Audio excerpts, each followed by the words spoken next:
What I'm about to talk about simply couldn't wait until tomorrow. Sometimes we do things because they've always been done, but it's okay to pause and ask, why are we doing this? Being alone on the holidays can really suck, but feeling alone when you're surrounded by a whole group of people, that's a deeper level of isolation. You may only see certain family members for 6 hours a year. It sucks that everything had to feel so forced in such a short and stressful period of time. You may very well be 1/3 of the people who are reported to dread the holidays. Just one of these things can be a game changer for you. The first is,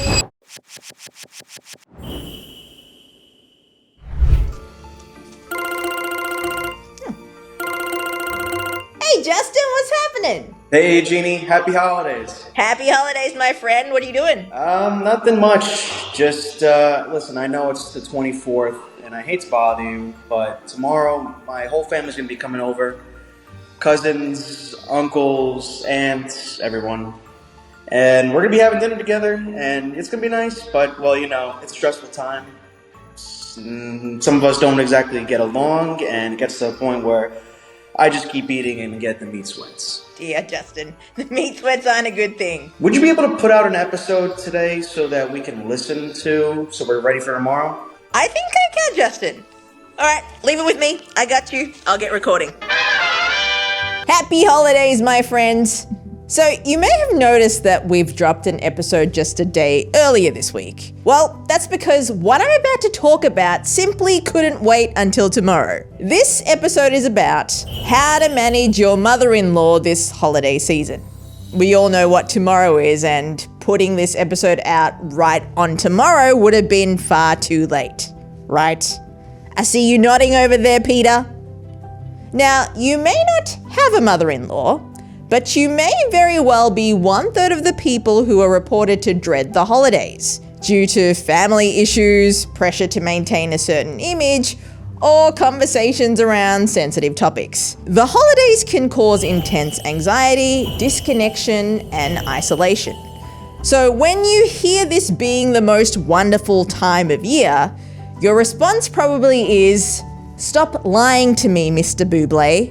Now, I recently got married, and now I am one of those people who has a mother-in-law. Thankfully, all the anxiety, disconnection, and isolation, I don't feel any of those things with her. Quite the opposite, actually. I think this photo from our wedding sums it up. But there was a time I was so anxious for many, many holiday seasons. In fact, a more accurate title would have been How to Manage My Entire Ultra-Conservative Buddhist and sometimes Atheist Extended Family This Holiday Season. Because boy, was that true. Now, not all of my family members celebrated Christmas. Some, like me, were spiritual and open to many faiths, but not exclusively practicing one. And then there were some who were extremely practicing one. So I found it strange that the entire family simply had to get together to celebrate Christmas. Together. We didn't see many of them at any other time that year unless there was, of course, a funeral or a wedding. It honestly felt like a game of escape room. You have 6 hours to forcibly connect with and get to know everyone that you won't see or talk to for possibly another 365 days. And in the meantime, eat as much food as you can, dance, and try not to out yourself to anybody.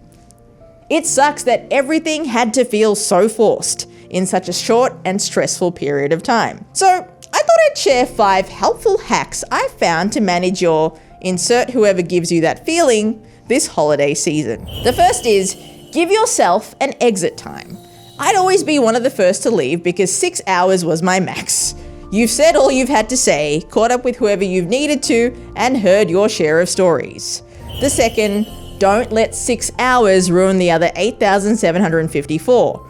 Remember, you may only see certain family members for 6 hours a year. So if you keep that in mind, there are another 8,760 hours in a year. Don't let the other 8,754 hours in that year be spent dreading this holiday event. The third is spend it with other people. Being alone on the holidays can really suck, but feeling alone when you're surrounded by a whole group of people, That's a deeper level of isolation. It may be time to seek an invite elsewhere, someplace where you're actually at ease. The fourth is rest. Lean into rest. Moments of pause and the things you truly value, like genuine conversation. Just one of these things can be a game changer for you. And the fifth, start a new tradition. Sometimes we do things because they've always been done. But it's okay to pause and ask, why are we doing this? And is there another way we could do this? Here's to a holiday season, better for our nervous system, where we don't want to throw a shoe at the speaker every time we hear, "We get it, Michael Bublé. Happy holidays, everyone." That's a wrap.